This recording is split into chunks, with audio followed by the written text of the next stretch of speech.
Diane asks, it's more of a training related question, but how do you feel about taking a recovery week every 4 weeks versus taking a day off here or there as needed? This is a loaded ass question. I mean, there's like a landmine, a field of landmines we're about to have to walk across here. Diane, I'm going to give you the quick and dirty of it. In theory, periodization is, 3 up, 1 down, or 4 up, 1 down. And I think that's an old school perspective that still works. The problem is Diane, I don't know that I trust an athlete to go, hey, I need a day off today. I'm going to take a day off today. I tend to coach from a little bit more of a progressive type of approach and less of a 3 up, 1 down or one solid recovery week. And it all depends on the athlete too. And so, Diane, the thing that you have to do is you have to look in the mirror at yourself and say, are you responsible enough and can you be trusted to go, I need 2 days off and to actually take it? Or are you the type that has to have it on paper saying, this is an off week, I'm not going to do anything? Tommy, with your experience as an athlete, I know it's not a mental question, but what do you got? And let's not be crazy here. I think your wife's a pretty talented triathlete herself, correct?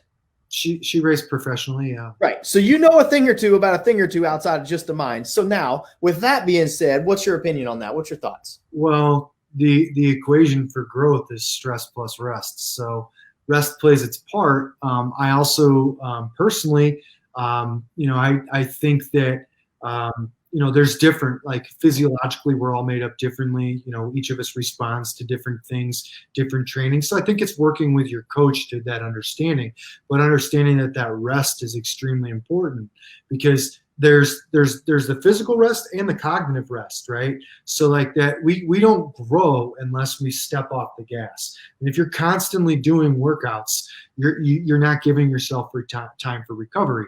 And that's a hard thing when you really like and enjoy the pursuits you're in. So not everybody is you that doesn't enjoy swimming, biking, and running. Some people do. So when you enjoy that, right, it's like, oh, that's my thing. But I think that we have to be able to put ourselves into a situation where we do get that rest, and it's cognitive and it's restorative. So finding something completely outside what we do to get that rest. So if you don't read at all on your rest day, read. Look, if you don't take walks, walk. Like do things that are outside the norm because your norm is not your rest.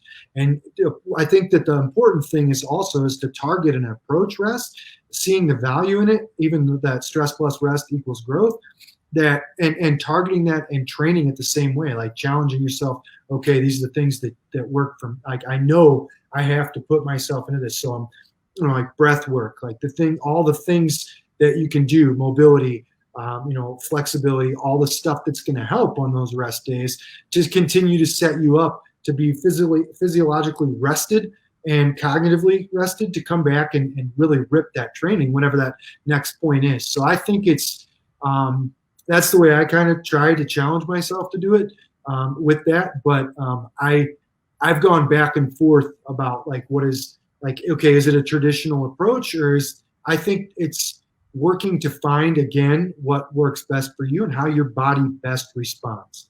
Yeah. And realizing that there's a lot of other stress in your life that impacts everything. So your body does not have the ability to discern stress from job, home life, sport.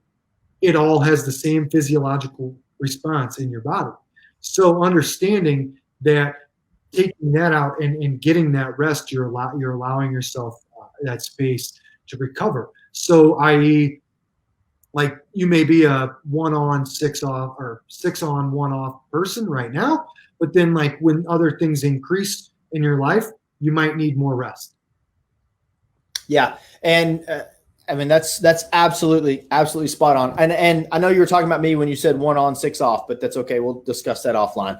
But there is no TSS score for traffic on the way to work. There is no TSS score for a fight with your wife, right? Those, just like you said, they're non-measurable. So you have to factor those in. And that's where a good coach or a training partner will kind of help, keep some bumpers on you. So that's a great answer from a very experienced athlete that wasn't necessarily, a mental question, but I think you're right. You do have to have cognitive rest, or you will go, why in the hell am I still doing this? Why, that's when the negative stuff starts creeping in. So